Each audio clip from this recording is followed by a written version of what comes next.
Sony is officially ending physical disc production in January 2028 for all new PlayStation games because, in their words, nobody buys discs anymore. However, I mourn the future generations that'll never know the unadulterated heartbreak of scratching a $60 game on the drive home from GameStop. It builds character! What are we gonna do now? We're too soft. I'm Riley Murdoch, this is GameLinked, and everyone's pissed. Like rental giant GameFly, marking the end to Sony's disc production with a eulogy for physical media. The Video Game History Foundation was disappointed too, pointing to the growing difficulty of preserving games when physical copies aren't an option. Man, this would be a perfect moment for a competitor to stand up for the little guy and show some big disc energy. Unfortunately, that competitor is Microsoft, whose upcoming Project Helix console reportedly won't even include a disk drive. Now, to be fair, Xbox is working on a feature that turns your discs into a digital license, but I ain't applauding them for reinventing the NFT. We're gonna go with that analogy, do not attack it. Sony isn't stopping there though. They're actually making the game preservation situation even worse by closing down the stores for the PS3 and the PS Vita. So after 2028, all PlayStation fans will have is Sony's digital store, where they've been testing dynamic pricing so they can charge you and your buddy different prices for the same game. Wow, this is kind of surreal. One day I'll have to explain to my grandkids that a fried chicken and pizza company formally critiqued the death of physical media, and they'll nod slowly as they ask Claude for the nearest senior living facility. And I'll go. The Protect Our Games Act, a bill backed by the Stop Killing Games movement, failed to pass in the California Senate after the Entertainment Software Association testified against the bill. And they argued that community-run private servers in games like Minecraft and Call of Duty are illegal. Piracy.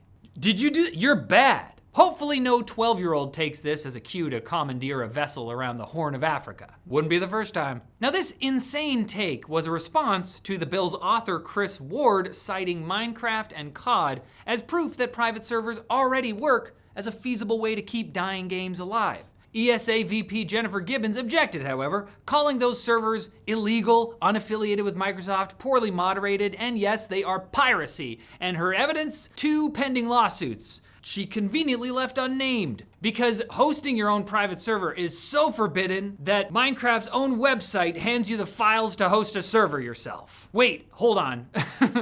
Now, since the story kind of blew up online because of how, nonsensical it was, the ESA has since softened its wording from illegal to a more legal-friendly without authorization, presumably after someone showed them the download button.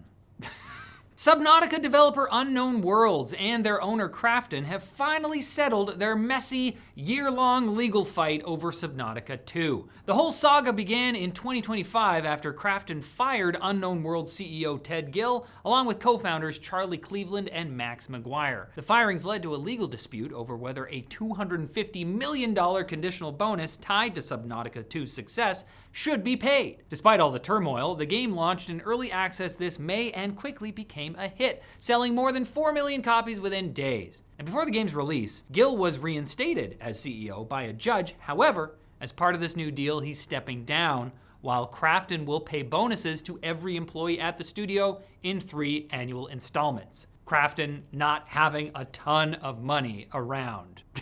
Financial terms weren't disclosed, but both sides have dropped all lawsuits. Now, for his part, Gill says new leadership is what's best for Unknown Worlds. Take the money and run, Teddy. Go do some underwater exploration of your own. Go on a yacht trip with Gaben. In fact, give me a Gabe Newell skin for Subnautica 2. And in exchange, I'll tell you about our sponsor. D-Brand, who has a bunch of discounts they want me to tell you about. $20 is the amount that you could save when you bundle any case with a screen protector. So amazing, even an idiot could put it on.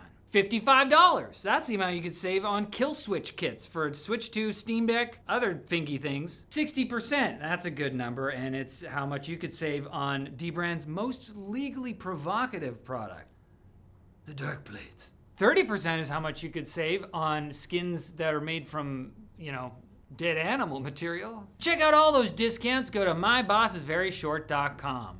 Fun fact, Stan Lee and Jack Kirby actually named the X-Men character Quicksilver for the Quick Bits. Their friendship was fleeting, but the Quick Bits left an impression. Destiny 2 is permanently disabling some equipment that it can no longer fix or patch, due largely to not having enough people to do that. Gear that has been disabled in this way cannot be equipped, and anything that is already equipped will stop counting towards your power level. The depleted Destiny 2 team says it will keep monitoring balance issues and act when needed, ideally before someone's weapon is disabled mid-fight. Oh, this has never happened to me before, I swear. Metroid Ravenous, is rumored to be a new 2D entry in the Metroid series. It surfaced through ratings leaks, suggesting it may be in development for the Nintendo Switch 2, possibly continuing where 2021's Metroid Dread left off. Apparently the game received a rating of 12+ in Brazil, so you know it's gonna be nuts. Is that a Brazil nuts joke? It is now. God damn it. That said, nothing has been officially confirmed by Nintendo. Look, as long as I can turn into a ball, I'm gonna be having a ball. Ball is life. Ball don't lie. Balls. Sega is catching heat for Chaos Hunt, a Sonic 35th anniversary scavenger game whose terms and conditions quietly sign your personal data up to train AI. In order to join the hunt, you must agree to let Sega feed your data into its own AI. And why stop there? Hand it to third-party AI vendors too. Don't get stingy now. Forget emeralds. The real scavenger hunt was the personal data Sega was collecting along the way. The Video Game Workers Union has launched a hardship fund to support developers impacted by layoffs. According to a report from Game Developer and an announcement on Blue Sky, the fund provides direct financial assistance to affected workers to help them get through periods of unemployment during ongoing industry layoffs and instability. Fun fact, another one. I Googled the etymology of the word hardship, and apparently the term literally translates to the state of being hard. This was a serious story until...